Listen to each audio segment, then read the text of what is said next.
Yo soy Lizeth Vargas del 6 y 9 del equipo número 2 y les vamos a hablar sobre el polietileno.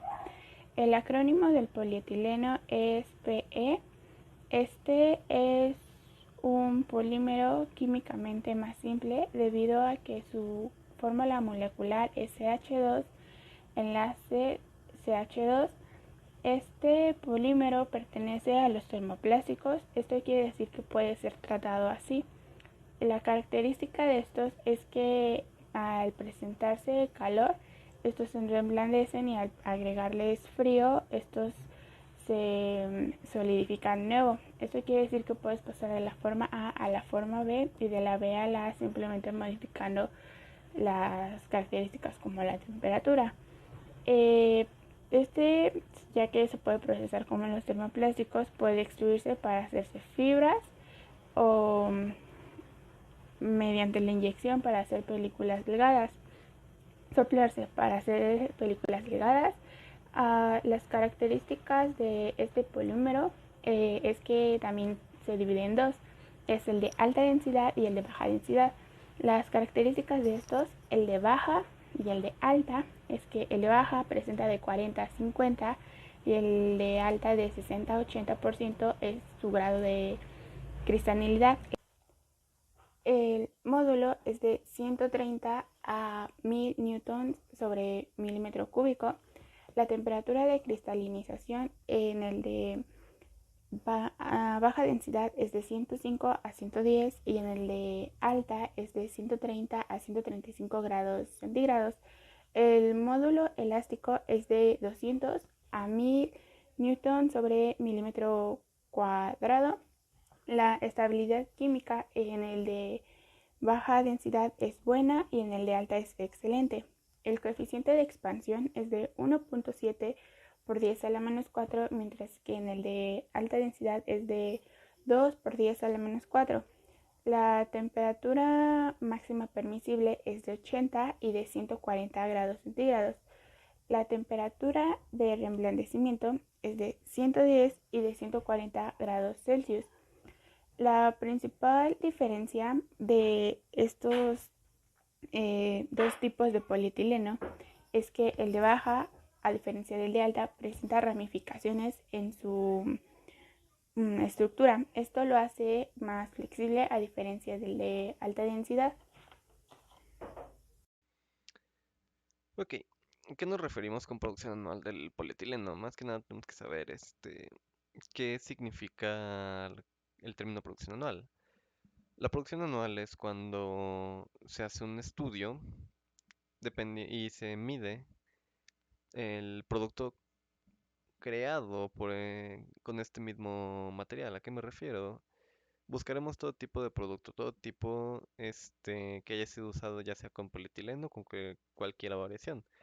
Desde polietileno de baja densidad hasta polietileno de ultra alta densidad o alto peso molecular.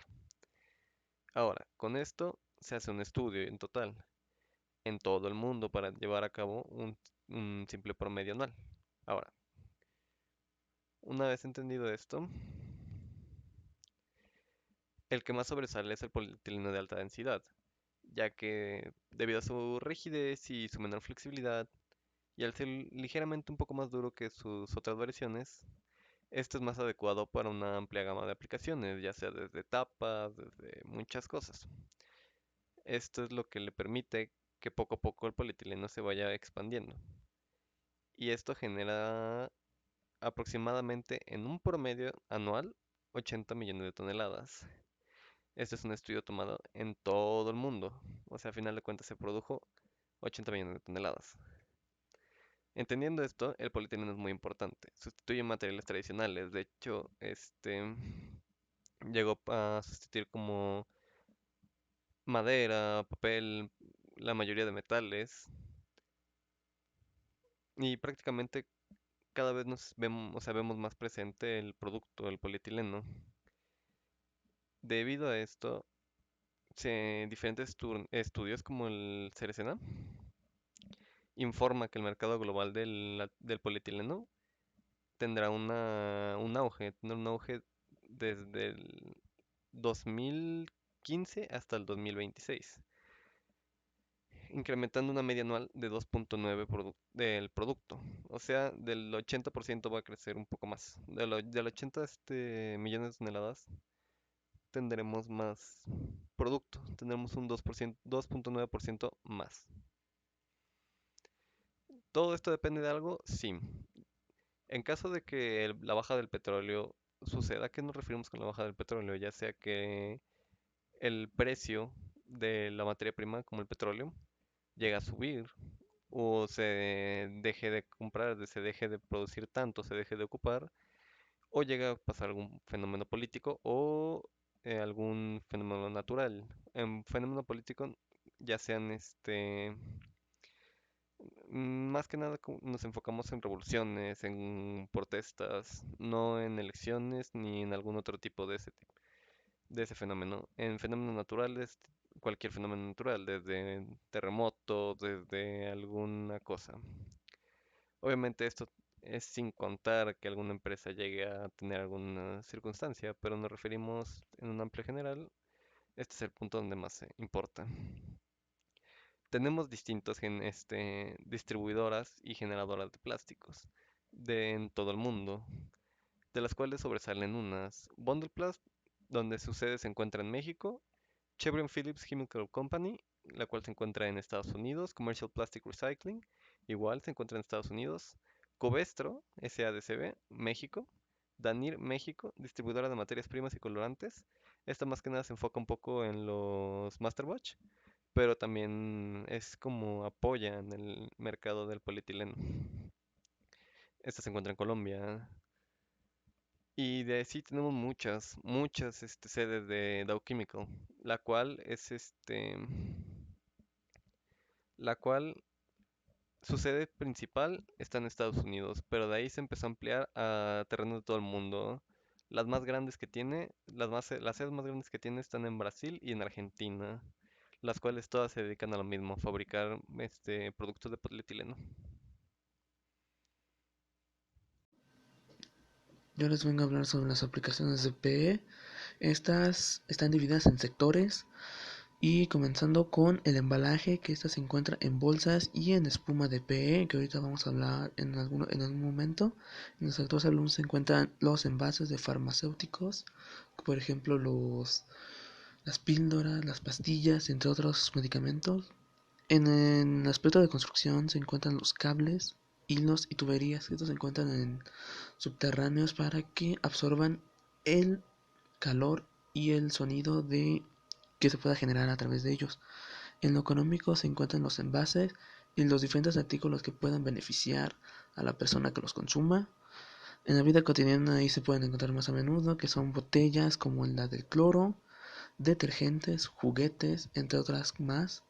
En la industria se encuentran en tubos, recubrimientos, tambores y contenedores. En automotriz se encuentran en recubrimientos de espuma de pego, que ahorita vamos a hablar en un momento, para la salpicadura y otras cosas más. En alimentos se encuentra en envases de alimentos para protegerlos de cualquier cosa. Y en agrícola en compuestos de harina de madera. Uno de los ejemplos más claros que pude encontrar es de la espuma de EPE, que es un artículo muy utilizado y muy buen pagado, digamos. En espuma de PE, esta se encuentra en celdas reguladoras, por eso cuenta con capacidad de aislamiento del sonido y calor, que esto va a beneficiar mucho en el aspecto de construcción. Y se encuentra en tres diferentes sectores, que son en construcción, el embalaje y el automotriz. En construcción, como ya les había dicho, se encuentra en tuberías, cables y hilos. Pero en este caso, para aislar la tubería de la calefacción, se necesita de este material, de este plástico, que absorbe el ruido debajo de las baldosas y parquets. Y en el embalaje absorben los impactos de diferentes piezas, como cristal, televisiones, en cadenas de audio, ordenadores y las impresoras, para que puedan soportar los diferentes fuerzas que se encuentren a través de ellas y no pase ningún accidente. Incluso en los deportes se da más, ya que en el juego de hockey los jugadores utilizan este tipo para este tipo de plástico para sus materiales, sus objetos, como son las rodilleras en la parte de la barbilla, el codo y la cabeza, que esto puede ser una mejor elasticidad y mejor jugabilidad ante el juego, el juego. Y en el aspecto automotriz recubren con una capa de PE salpicadura invisible y como si se utiliza como cinta para cinta adhesiva de doble cara. Esto para primero se tiene que calentar y después se utiliza en diferentes partes del auto. Por ejemplo, algunos de los tipos son el logotipo, las luces, las los espejos, las luces delanteras y traseras, algunos hilos y diferentes aspectos más que se encuentran.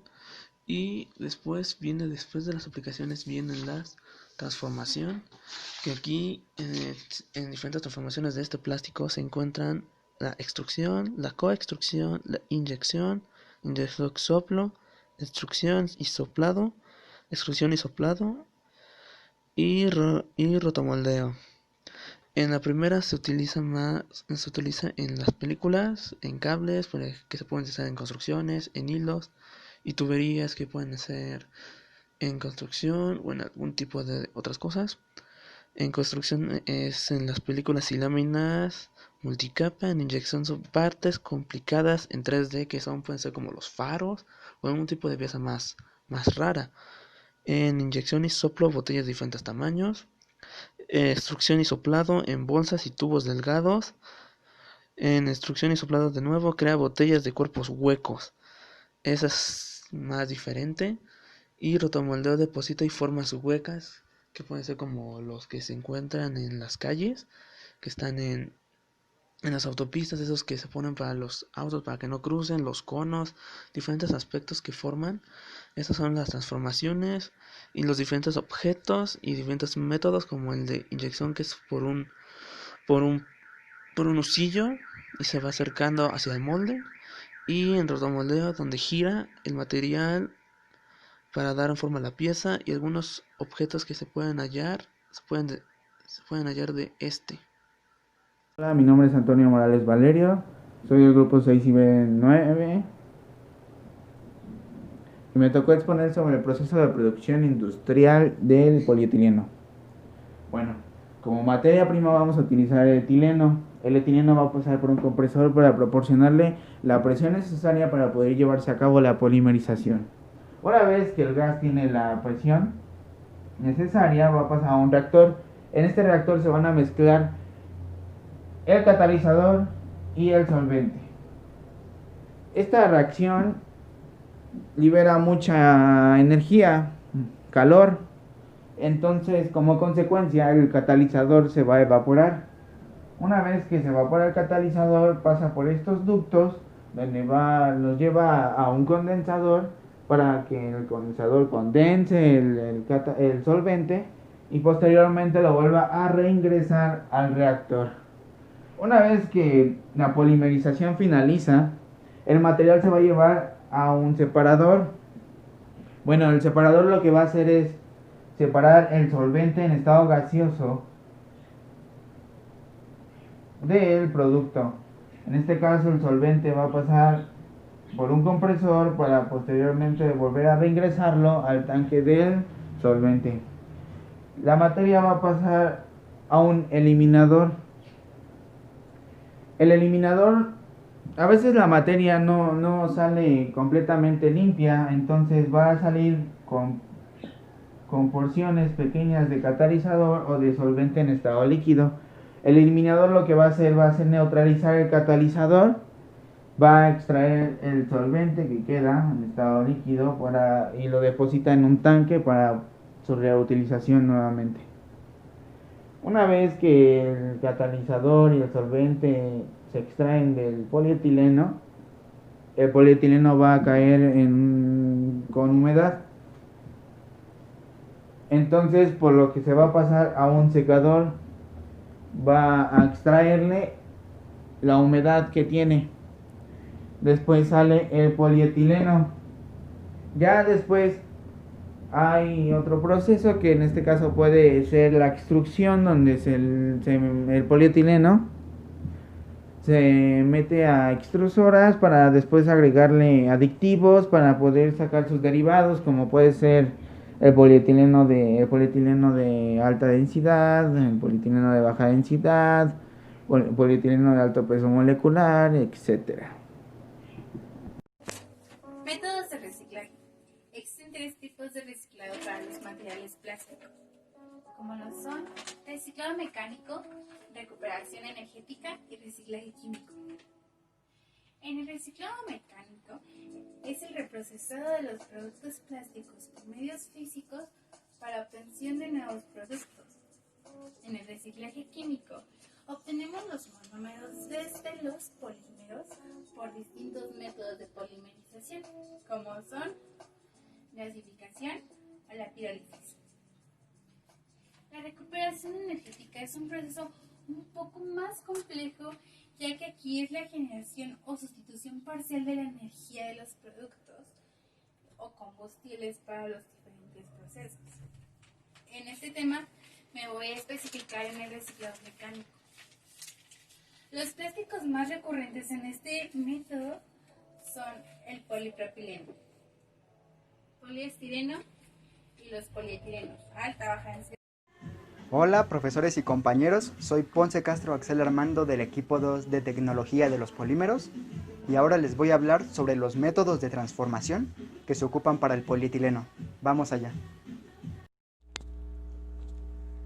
Primero que nada, vamos a explicar el concepto de termoplástico y termofijo. Un termoplástico es un plástico que a temperaturas relativamente altas se vuelve deformable o flexible. Se derrite cuando se calienta y se endurece en un estado de transición vítrea cuando se enfría lo suficiente. Un termofijo, o también llamado termoestable, es un plástico que una vez moldeado no puede volver a modificar su forma.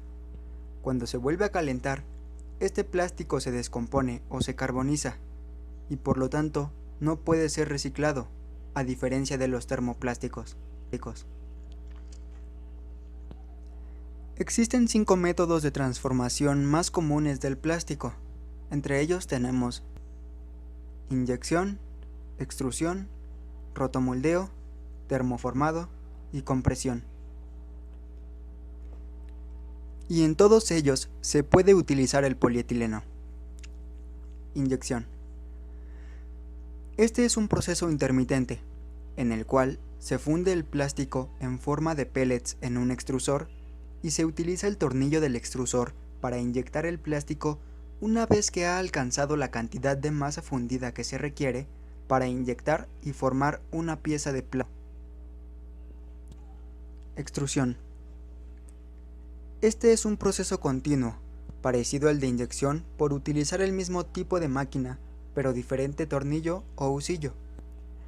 El plástico fundido es obligado a circular a través del tornillo, haciéndolo girar hasta llegar a la boquilla de la máquina, donde se le da la forma y donde constantemente está saliendo el plástico fundido.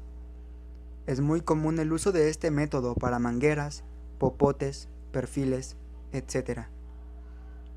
También aquí se ocupa el método de extrusión tubular y el de extrusión soplo. Veamos a detalle cada uno de estos métodos. Extrusión soplo. Este proceso se compone de varias fases. La primera es la obtención del material a soplar, que sería el plástico extruido. Después viene la fase de soplado, que se realiza en el molde que tiene la geometría final. Seguidamente se enfría la pieza y por último se expulsa. De aquí se obtienen botellas y envases. Extrusión tubular. Aquí la extrusora está equipada con una boquilla anular, dirigida habitualmente hacia arriba. Por el interior de la boquilla se inyecta aire que queda confinado en el interior del material que sale por la boquilla, y que es contenido, como si de una gran burbuja se tratara, por un par de rodillos situados en la parte superior. A la salida del cabezal, el material se enfría bruscamente mediante una corriente forzada de aire que pasa a través del anillo de enfriamiento y se dirige concéntrica y uniformemente sobre la burbuja. Es el método más común para la fabricación de películas o films y en general se utiliza para fabricar bolsas de plástico termoplásticos y la mayoría de estas bolsas son de polietileno de baja densidad. Rotomoldeo, también llamado moldeo rotacional. Este es un método que permite obtener piezas huecas de tamaño mediano a muy grande, con relativamente poco material y buena estabilidad. Se introduce el plástico en estado líquido o en polvo dentro de un molde y mientras se calienta, gira en dos ejes perpendiculares entre sí. El material se adhiere al molde, creando piezas huecas al final del proceso. Es muy común obtener de este proceso tinacos, grandes botes, canoas, etc. Termoformado. Es un proceso que consiste en dar forma a una lámina plástica por medio de calor y vacío, utilizando un molde o matriz que puede ser de madera, resina epóxica o aluminio. Una vez que se aplican el calor adecuado y el vacío a la lámina, esta toma la forma del molde y posteriormente se expulsa la pieza. De aquí salen anuncios tridimensionales, letreros, máscaras, etc. Compresión. Este es un proceso de conformado de piezas en el que el material plástico es introducido en un molde abierto al que luego se le aplica presión para que el material adopte la forma del molde y calor para que el material adopte definitivamente la forma deseada. Se obtienen objetos como platos, suelas, ceniceros, etc. En conclusión, son distintos los métodos de transformación del polietileno, que es un termoplástico, y de estos se obtienen una gran variedad de artículos de plástico, y dependiendo de la forma que se le quiere dar al polietileno, se utilizan los diferentes métodos de transformación del plástico.